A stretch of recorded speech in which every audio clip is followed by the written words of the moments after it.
todo. Qué bueno que lo pudimos recuperar para poder hacer un cierre un poco más prolijo.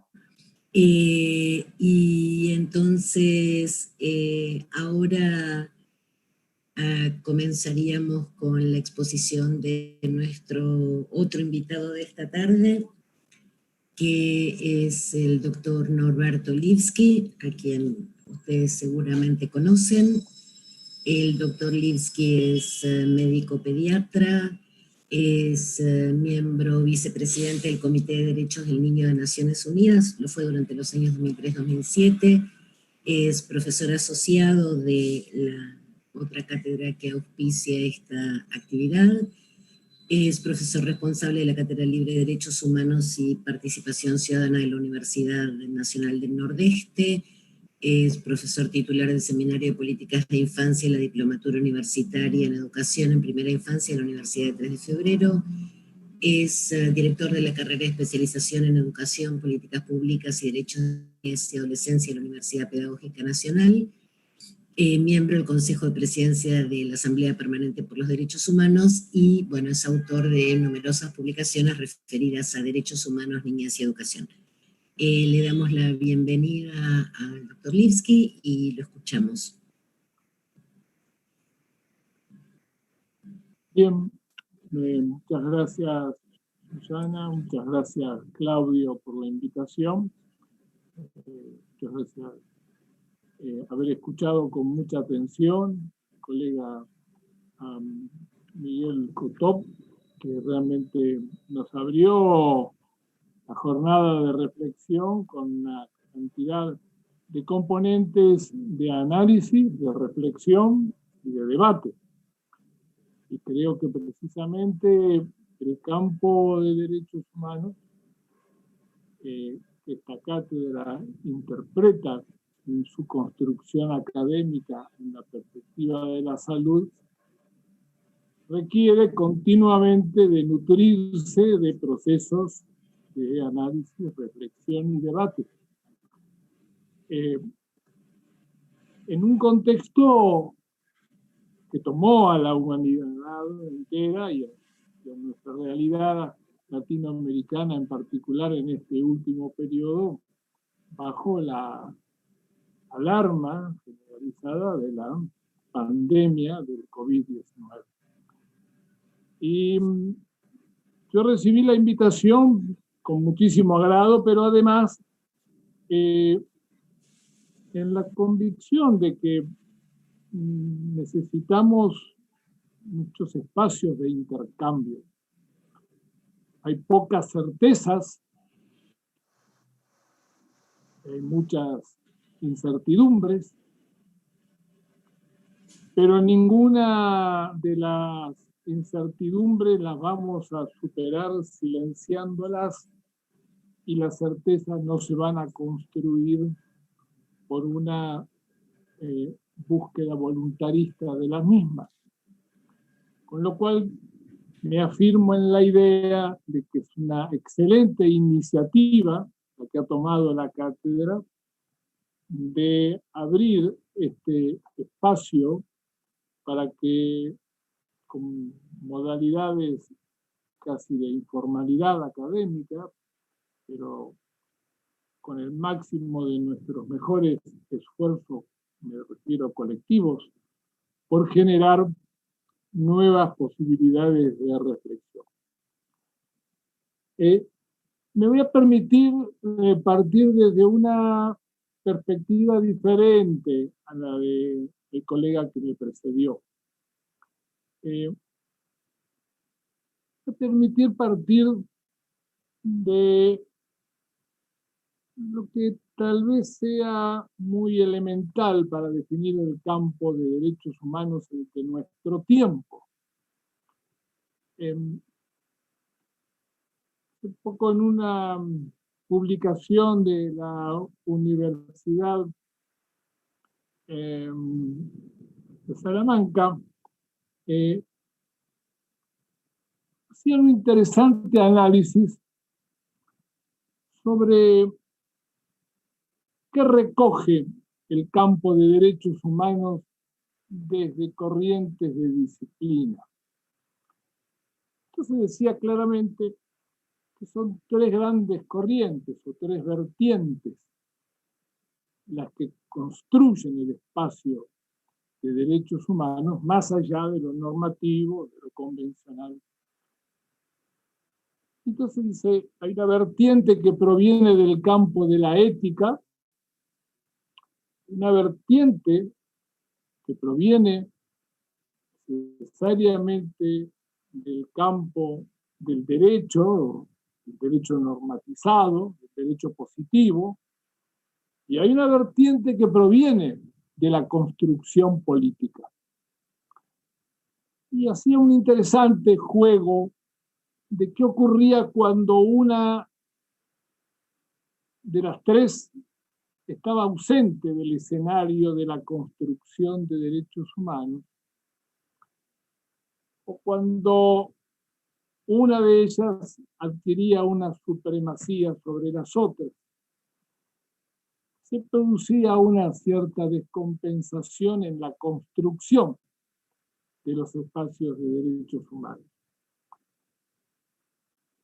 La pandemia y lo que ustedes han planteado como eje vertebrador de esta parte de la reflexión son los conflictos éticos en torno de este momento, y de los conflictos éticos han planteado examinar los campos que se generan de discriminación dentro de esta realidad.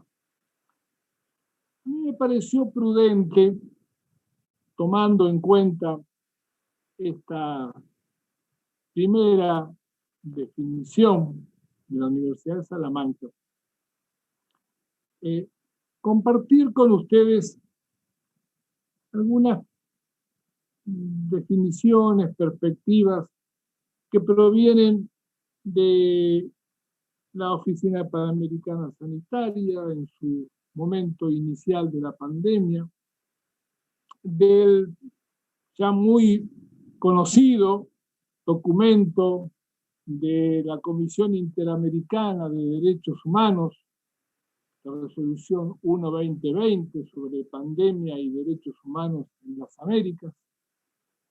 Me pareció importante también algunas definiciones que provienen de este último tiempo de las cátedras UNESCO, y también compartir con ustedes algo mucho más nacional, que son los aportes que le ha proporcionado el Comité de Ética y Derechos Humanos en el conflicto de pandemia, y que fue generado por resolución del Ministerio de Salud de la Nación allá por el 23 de junio de este año, constituyendo precisamente lo que quedó como denominación Comité de Ética y Derechos Humanos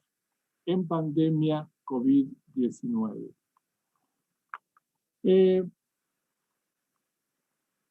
Sobre estos elementos me permito señalar lo siguiente. En la construcción de derechos humanos, y en esta definición que, insisto, lo tomo como punto de partida, ¿qué lugar va a ocupar la ética dentro de las definiciones políticas? Dentro de definiciones políticas que abarcan las políticas sanitarias y ajustadas a derecho, es decir, políticas sanitarias concurrentes con los principios éticos, pero a su vez en armonía con el Estado de Derecho y con las condiciones que se generan. En la oportunidad de que la OPS opinara sobre el tema, decía en un momento que la bioética hacia la integración de la ética en el ámbito de la salud y promovía la incorporación del análisis bioético en la formulación y ejecución de políticas y planes y en la toma de decisiones sobre salud.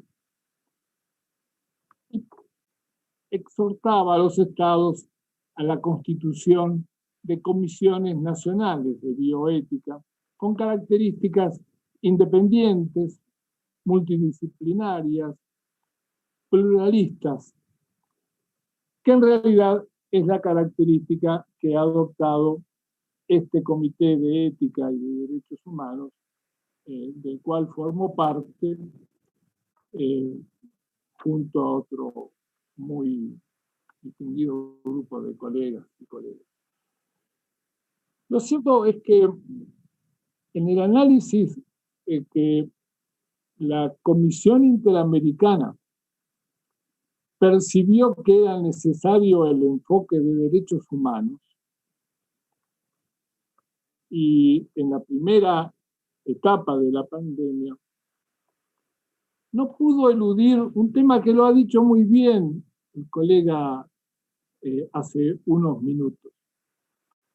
No pudo eludir la descripción del contexto en el cual la pandemia se iba instalando en nuestra región, hasta convertirse en los últimos meses en el epicentro mundial de la misma. Y el dato de la desigualdad, que no voy a volver sobre lo que ya muy bien Miguel ha planteado, que nos coloca en el punto más alto del podio, en un nivel de desigualdad que ha crecido en los últimos años en América Latina. Una América Latina que además ha crecido en sus índices de violencia, según los buenos datos que ha suministrado los últimos informes sociales de CEPAL.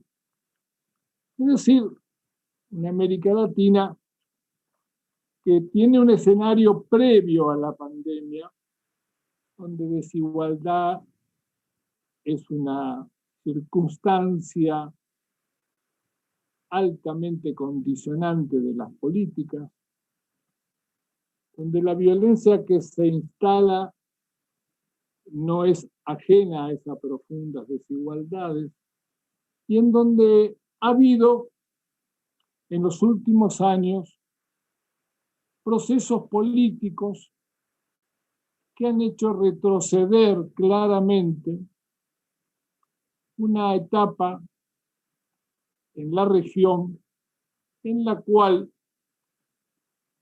la perspectiva de Estado fue muy asociado al concepto de garante de derechos, facilitador de la construcción de derechos. Con gobiernos democráticos y de fuerte respaldo popular, y también situaciones de retroceso en este sentido, no siempre por la vía de la voluntad de los pueblos, también con diversos modos de desestabilizaciones institucionales que han significado desde Honduras hasta Bolivia procesos donde se fue modificando el cuadro democrático y fueron apareciendo las antiguas modalidades en donde minorías se apropian del poder y de las palancas principales de la economía. Quiero decir, la pandemia llegó a América Latina y llegó a la Argentina con un proceso complejo, heterogéneo, de tendencia al deterioro de nuestras sociedades, con aumento de desigualdades y pobreza, pero también con componentes de alta resistencia. La pandemia en realidad llegó a Chile en medio de enormes movilizaciones sociales que después de largos años de soportar convivir con constituciones heredadas de la dictadura de Pinochet, comenzó a expresarse a favor de reformas democráticas y que seguramente está en el sentimiento hoy neutralizado por el efecto pandemia. Y en la Argentina llega la pandemia después de 4 años en donde el país se superendeudó sin beneficio ninguno para sus pueblos, donde se redujeron los presupuestos en áreas vitales, donde el área salud en particular perdió gran parte de su capacidad operativa y de su capacidad coordinadora a nivel nacional con las modificaciones institucionales. Y podríamos seguir describiendo que la pandemia llega a la Argentina con un gobierno elegido por el pueblo, con un proyecto político claramente diferenciado del que se había concluido en diciembre del 2019. Y antes de desembarcar con un proyecto político tiene que atender la prioridad de generar condiciones para crear las mejores oportunidades de cuidar la salud y la vida de nuestro pueblo. No estoy haciendo una introducción que ustedes no conozcan y que seguramente debe haber sido indispensable camino introductorio de muchas de las reflexiones que acá se han hecho. Pero me parece interesante cuando ustedes han planteado los conflictos éticos, ver ahora qué implicó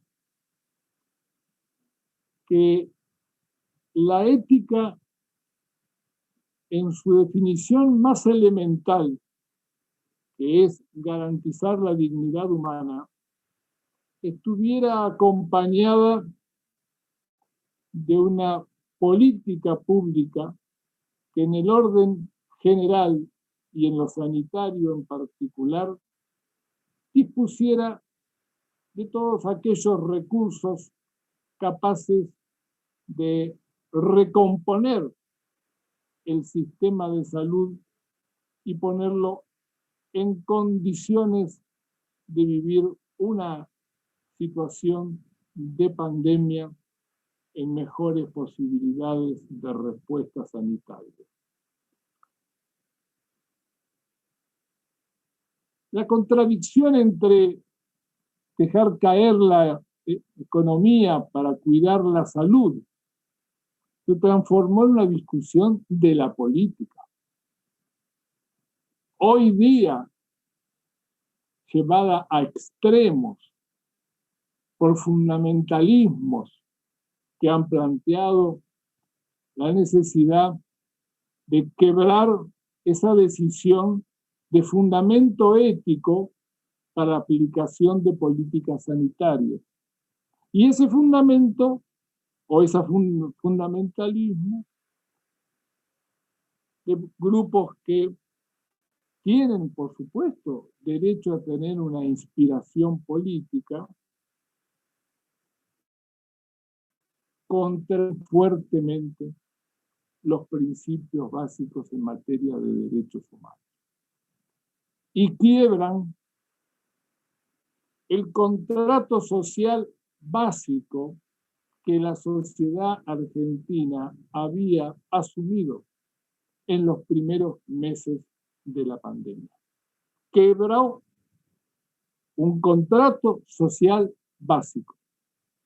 Y esto no quiere decir desconocer las muy buenas razones de que el que quedó sin empleo, el que tuvo que bajar la cortina de su comercio, el profesional que no pudo seguir realizando sus tareas de manera económicamente rentable, vaya día a día aumentando su ansiedad. El tema es la instrumentación de esa ansiedad para quebrar un proyecto de orden sanitario. Lo cierto es que, si lo dijo también el doctor Kotov, aquellos países que eligieron preservar sus economías pagaron costos muy altos. Acá en la región, Brasil, para tomar un caso. Incluso algunas provincias nuestras que evaluaron equivocadamente que la ausencia de enfermos COVID en su provincia les daba una cierta oportunidad de muy audaces, y no utilizaron en todo caso el periodo de ausencia de circulación del virus en su región, en su zona, para mejorar el sistema de salud. Son las provincias que hoy están en condiciones más difíciles para dar respuesta a la demanda que se le presenta. Por lo tanto, me parece que en este contexto vale la pena compartir con ustedes, y no lo hago en representación del comité, sino que tomo el informe que el Comité de Ética y Derechos Humanos del Ministerio de Salud de la Nación ha hecho presente.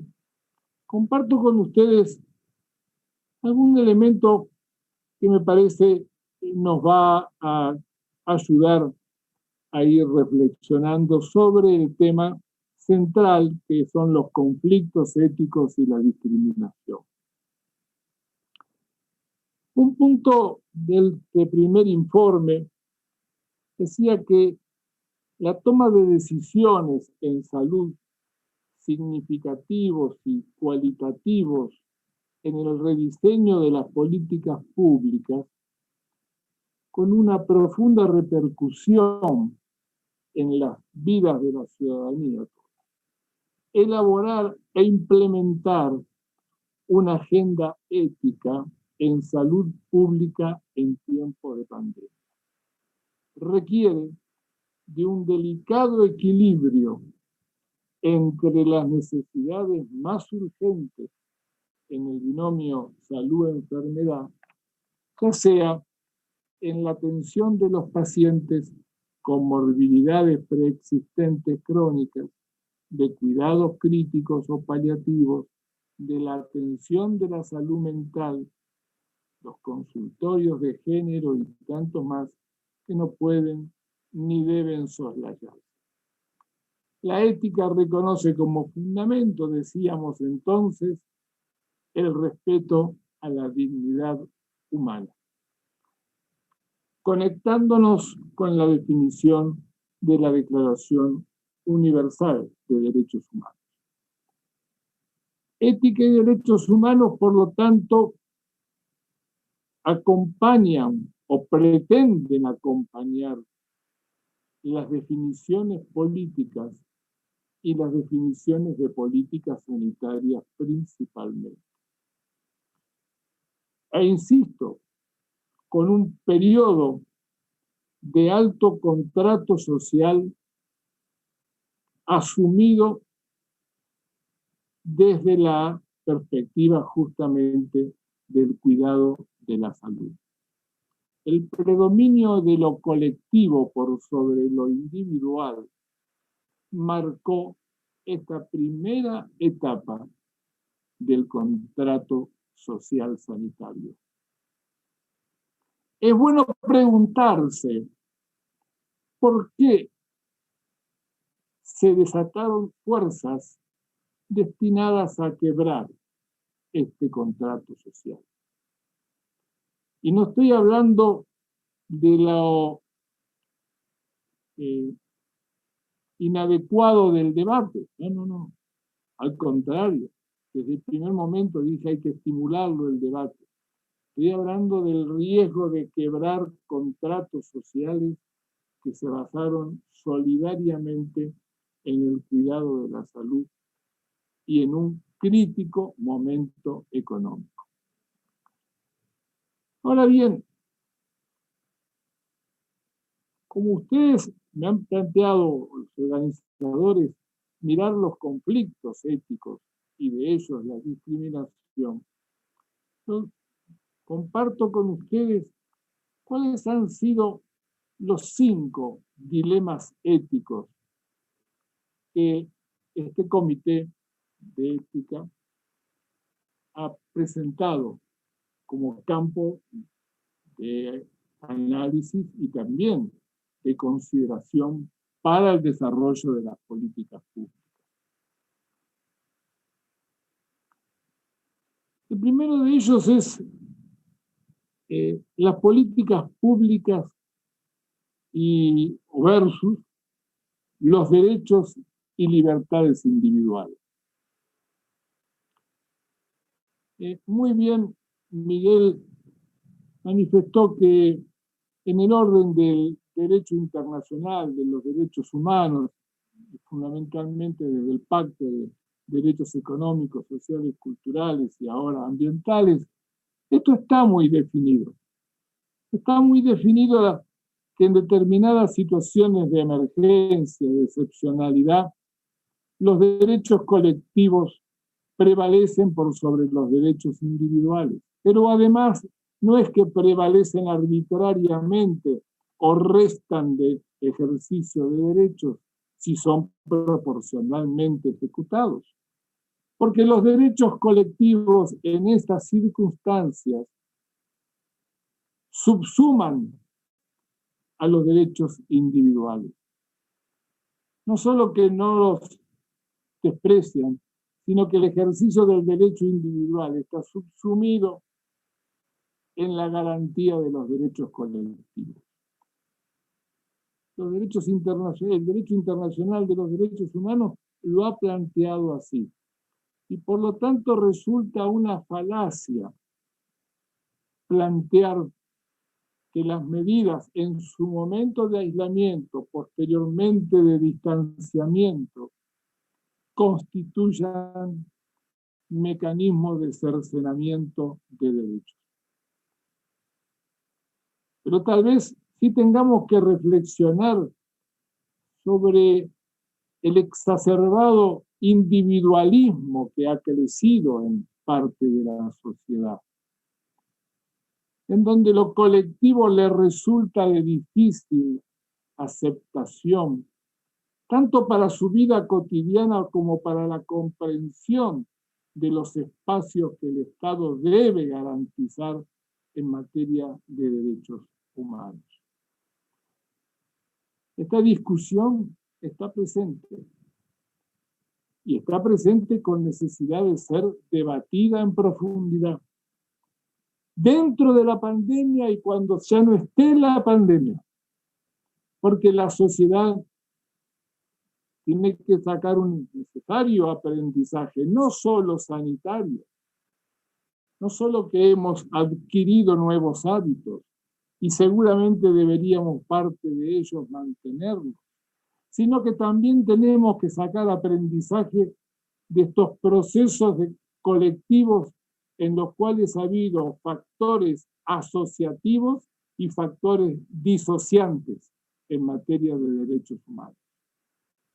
sin lo cual me parece que van a quedar simples discusiones en la memoria de la pandemia, cuando en realidad tenemos que avanzar hacia una sociedad más solidaria en materia de periodo post-pandémico.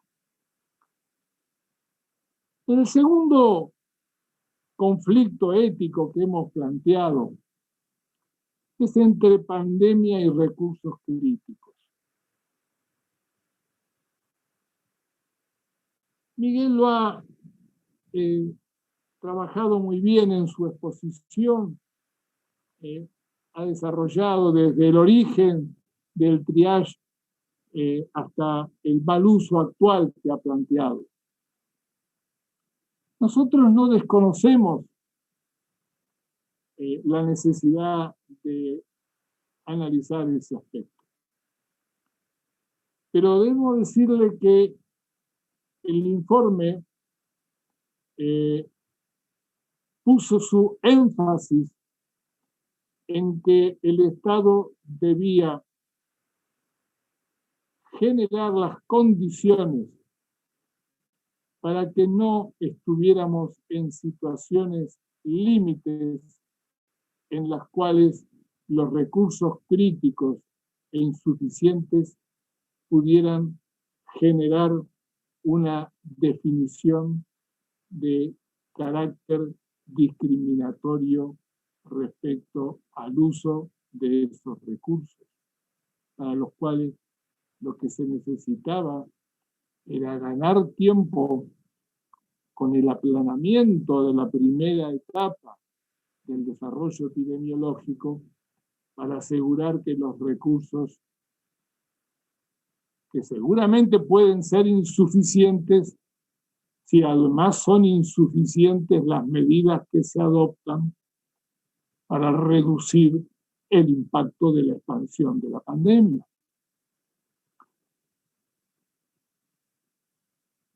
Estaba expuesto y efectivamente hoy no estamos en el nivel nacional frente a una situación donde se esté planteando la situación de conflicto ético frente a los recursos críticos. En tercer lugar, planteamos como adversarios entre la infodemia y los derechos a la información. Y está claro de que en los últimos meses la población ha ido a buscar toda la información posible que le aliviara la angustia, la incertidumbre, que le generara algunas certezas y tranquilizara individual, familiarmente, las circunstancias que imponía la pandemia. Y por lo tanto, nos preocupó que la información fuera en un camino que se alejara progresivamente del carácter científico de la información traducida en el lenguaje entendible para el público en general, pero que se alejara de lo científico, o que pusiera certeza donde no las corresponde, que se inundara con una información que generaba o que podía generar mayores niveles de angustia. Lo que sí creímos desde un primer momento que la información debía ser veraz, completa, accesible y que estuviera, por lo tanto, al alcance del conocimiento de todos los sectores.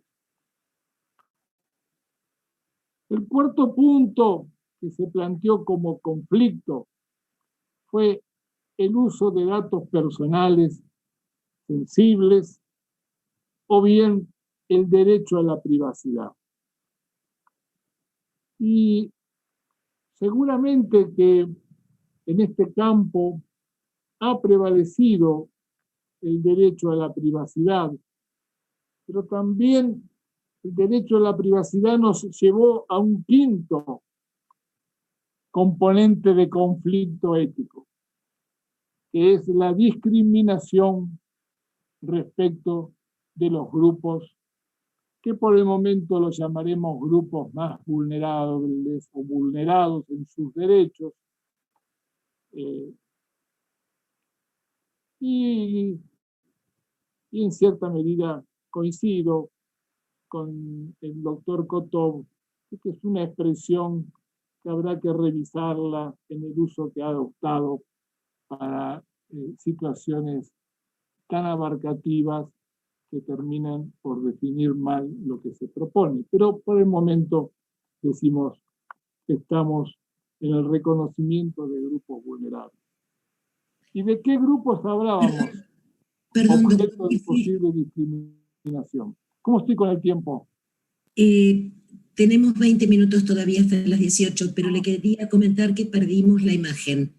No sé si apagó la cámara o tenemos también otra vez un problema de comunicación.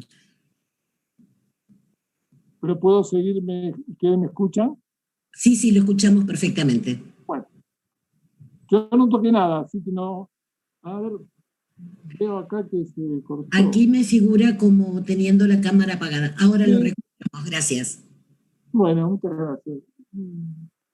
Creo que no toqué nada, pero bueno, de hecho estaba apagado.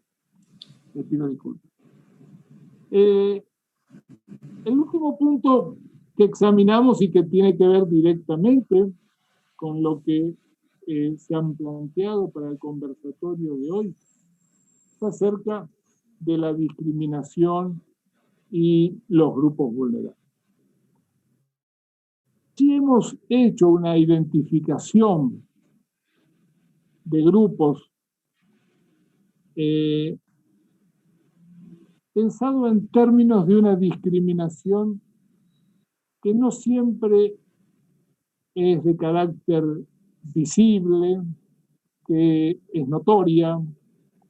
Más aún, hemos analizado situaciones de discriminación que con facilidad se naturalizan en la vida cotidiana de las instituciones o de las comunidades. Y entonces hemos señalado los siguientes grupos, ¿no? Las personas y comunidades que asisten en el primer nivel de atención. ¿Cuál iba a ser o cómo sería, cómo está este nivel de atención respecto de posibles discriminaciones? Segundo lugar, las personas con enfermedades crónicas o transmisibles. En tercer lugar, cuando digo tercero no estoy haciendo un orden de jerarquía, simplemente enumerarlas. Los sectores más pobres e indigentes. Hemos compartido el momento de elaboración de este trabajo casi en paralelo con ese episodio que todos vamos a tener seguramente en la memoria, que fue la denuncia de la señora Antonia de la Villa 31. Todos la recordamos seguramente. Ella denunció que no había agua durante 7 días en un barrio que no hace falta que lo describa. Quiero decir que a 200 metros sí había agua en el Ministerio de Educación de la ciudad.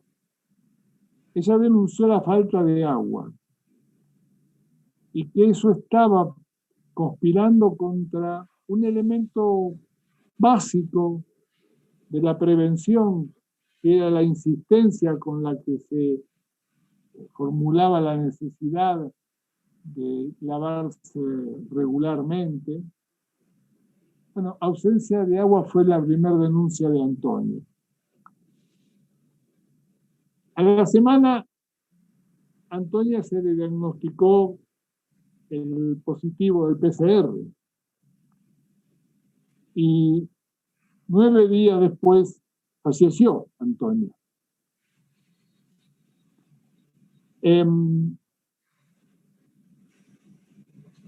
Yo creo que cuando tengamos la tranquilidad de pensar las historias colectivas y dentro de las colectivas, aquellas que dan definiciones muy concretas, seguramente que no nos vamos a olvidar de la historia de la señora Antonia, su denuncia, su enfermedad y su muerte.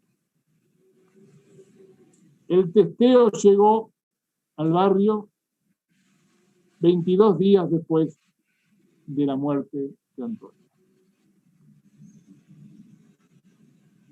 Felizmente llegó, pero 22 días después. Cuando planteamos también grupos vulnerables a la discriminación, planteamos el equipo de salud. Y contradictoriamente se ha vivido esta experiencia. Mientras buena parte de la sociedad, dentro de ese contrato social que marcó la primera etapa de la pandemia y de la cuarentena, salía a los balcones o a las calles a las 9 de la noche para aplaudir y estimular a los trabajadores y trabajadoras del sector salud, entendiendo que en ellos estaba gran parte de la tranquilidad, o por lo menos de la aproximación de la tranquilidad a la posibilidad de contagio y enfermedad consecuente. Simultáneamente otros sectores generaban situaciones aisladas, pero situaciones que iban repercutiendo e iban deteriorando ese contrato social. Entonces hubo una y después otra denuncias sobre situaciones de agresión a trabajadoras y trabajadores del sector salud que habían enfermado y que muchos de ellos pertenecen hoy al listado de la mortalidad. Y que por un lado escuchaban los aplausos, por otro lado en el departamento del edificio donde vivían sus hijos eran objetos de acciones discriminatorias.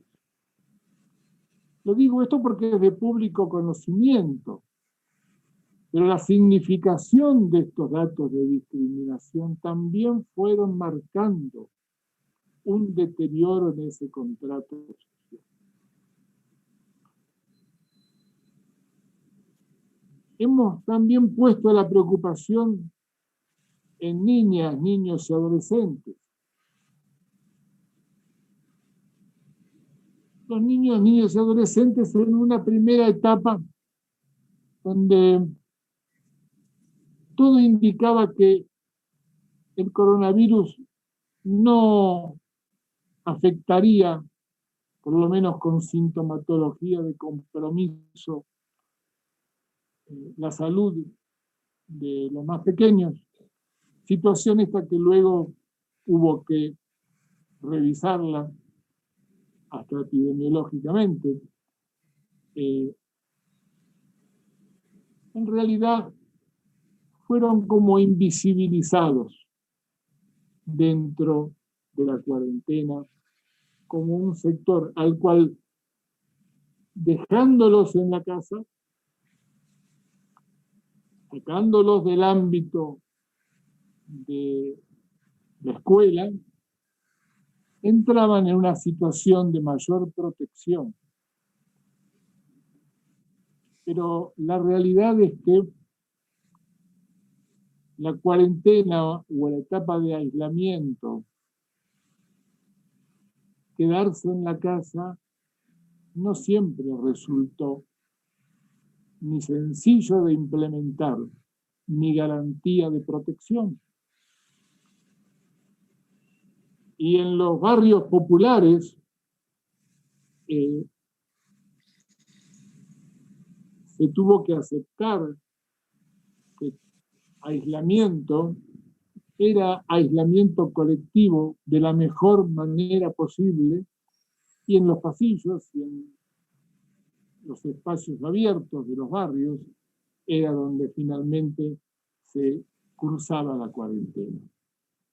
Pero indudablemente era parte del conflicto que había que asumir. La desigualdad, la pobreza no estaba permitiendo que de modo igualitario se protegiera la niñez y la adolescencia respecto de la condición de vulnerabilidad frente al coronavirus. Las personas con padecimientos mentales, y particularmente en las situaciones de hospitales monovalentes,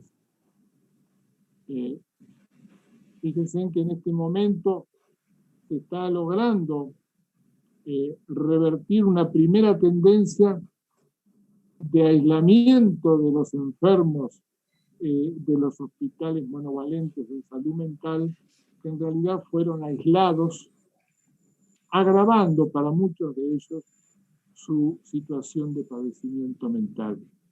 De diferencia de lo que decía el colega hace un momento, cuando no encontraba que estuviéramos en condiciones de definir salud mental, yo quiero decir que en la Argentina nosotros tenemos cierto orgullo de poder decir que para nosotros el enfoque de salud mental está en la Ley Nacional de Salud Mental, a la que creemos sinceramente se le debe poner dentro y fuera de la pandemia todo el énfasis del Estado para garantizar su plena y total implementación.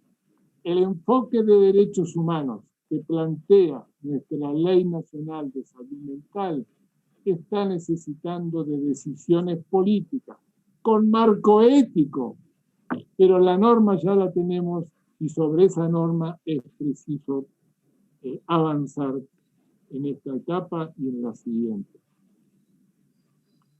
También nos preocupó las personas con sufrimiento de violencia de género, que por supuesto en el ámbito de la cuarentena y el aislamiento aumentaron sensiblemente las denuncias en los centros de recepción de tales respecto de la violencia de género, y que esto por lo tanto ha implicado la necesidad de que en estas circunstancias se le dé mayor énfasis a las respuestas de protección y atención de derechos de las mujeres víctimas de la violencia de género.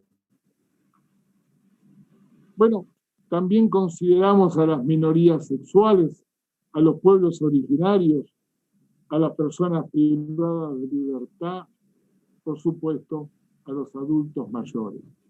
Es decir, en este listado, el Comité de Ética entendió que gran parte del proceso de atender situaciones de dilemas éticos estaban abarcados en cada una de estas situaciones. Por lo tanto, quisiera ir redondeando la idea de que la discriminación en este tiempo ha tenido tal vez 3 niveles de análisis para considerar. Por un lado, la circunstancia de las propias personas que han padecido la enfermedad y que se han visto agraviadas por las circunstancias de contexto social discriminatorio y casi acusatorio respecto de su padecimiento. En segundo lugar, la necesidad de repensar con mucha profundidad qué implica este doble estándar de conducta social respecto de los trabajadores y trabajadoras de la salud. Aplaudidos por un lado, estigmatizados por el otro, al extremo de que en la politización que vino claramente a quebrar ese contrato social, se utilizó términos en editoriales, tales como dictaduras, a ver si me sale bien, dictaduras de epidemiólogos, o, bueno, creo que algunos de ustedes la deben recordar. Se despreció el aporte y la valoración que la ciencia, en este caso, en el conjunto de destacados epidemiólogos que fueron acompañando las decisiones de políticas sanitarias y de políticas en general, fueron estigmatizados, públicamente estigmatizados. Es tan grave haber orientado a que un sector de gente queme públicamente los barbijos, como haber puesto en una editorial de un prestigioso diario nacional que esto era una dictadura de epidemiólogos. Ambas destruyen el contrato social, pero ambas atacan los fundamentos de la vida democrática y del Estado de Derecho. Y conspiran contra la posibilidad de reducir al máximo posible los efectos y alcances de la pandemia. Y en tercer lugar, que quise plantear y que de alguna manera me pareció oportuno hacerlo bajo esta denominación, los dilemas éticos que se han presentado. Si me permiten, voy a ir cerrando estas reflexiones que deliberadamente van acompañadas de un alto contenido de pensamiento político para poder explicar la perspectiva de derechos humanos y poder explicar la perspectiva ética en materia sanitaria. Me permito tomar en cuenta algunos comentarios de las cátedras de UNESCO que se ocupan de derechos humanos y de inclusión social. Y tomo dos elementos para ir cerrando. Dice, por un lado, el brote del COVID-19 reforzó el objetivo del, entre comillas, del otro. Y es interesante porque si bien el perfil de las víctimas varía de un país a otro, parece haber una pauta común en los actos discriminatorios que se producen durante la pandemia. En la mayoría de los casos, sigue diciendo el informe UNESCO, es generalmente el otro, es decir, el extranjero, alguien que pertenece a una minoría étnica o cultural o social, etcétera, etcétera. está dicho de una visión mundial, no es una visión de Argentina, es la visión mundial que UNESCO advierte a mediados de la pandemia. El segundo punto plantea UNESCO que la discriminación y el estigma adoptan nuevas formas a medida que evoluciona la pandemia. Y siguiendo la visión universal, plantea que se ha observado que la discriminación evolucionó en muchos lugares en forma paralela a la pandemia y que se eligieron nuevos objetivos en el camino. Si al principio los objetivos eran los que erróneamente se consideraban como la causa de la enfermedad, el temor al contagio llevó progresivamente a ataques también contra personas que por diferentes razones estaban particularmente expuestas al virus, entre ellos los trabajadores de la salud. Yo con esto he querido comunicar en estos minutos experiencia de análisis que están todas en borrador, deben estar en borrador. Necesitamos debatirlas. Posiblemente afirmaciones que se necesitan contraestablecerles un punto de oposición, de discusión, pero necesariamente creo, para finalizar, que el campo de derechos humanos a los cuales esta cátedra está abocada debe reconocer este proceso de construcción ética y sus dilemas en la pandemia, debe reconocer las normas que la sustentan, como bien lo dijimos en el derecho internacional de los derechos humanos, el valor de los derechos colectivos por sobre los individuales, y el entendimiento del debate político democrático que le debe dar a la sociedad la libertad de discutir y también la libertad para disentir sin dañar lo básico de un proceso colectivo que no puede estar sujeto a intereses políticos que puedan afectar nada más y nada menos que la evolución y la salud colectiva. Bueno, por acá me voy quedando y ojalá tengamos oportunidad de hacer un rico intercambio. Muchas gracias. Muchas gracias, doctor Lipski. Tenemos ya un par de preguntas. Antes de esto, desde la cátedra queremos saludar a quienes nos acompañan desde lugares que no son la ciudad de Buenos Aires, que para nosotros la posibilidad de estar en contacto con ellos es algo muy importante.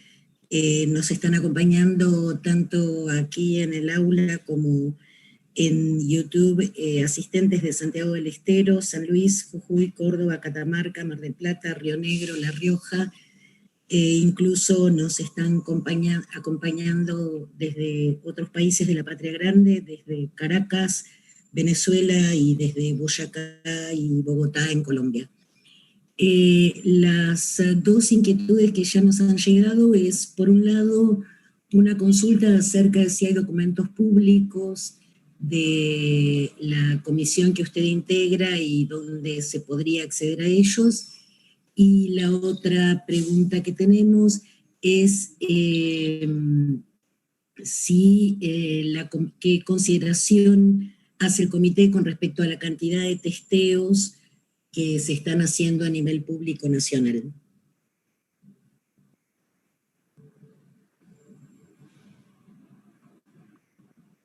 Sobre la primera preocupación, que es acceder a los documentos, están en la página, se accede fácilmente, están en la página del Ministerio, ya son varios los documentos orientativos que están puestos a disposición.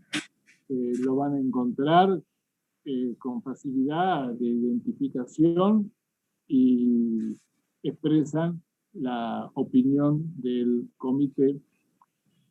Hay un informe inicial que fue el que sentó los principios de este comité respecto de las políticas sanitarias con enfoque ético y de derechos humanos. Luego se ha trabajado sobre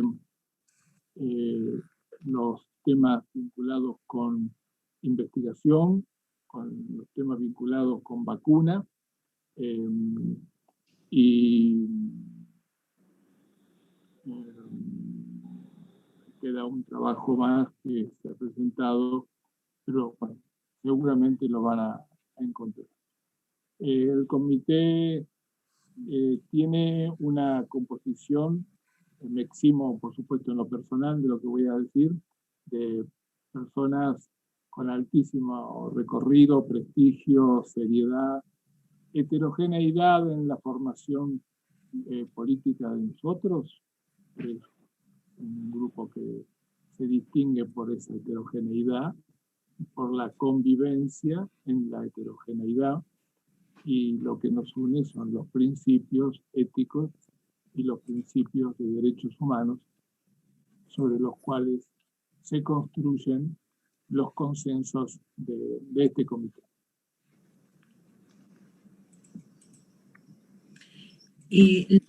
La otra pregunta sería, sí, perdón. En el informe, en el segundo informe, que es del mes de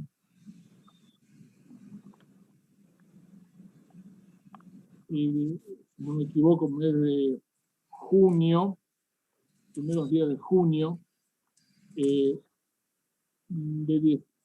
destacamos nosotros la necesidad en aquel momento de que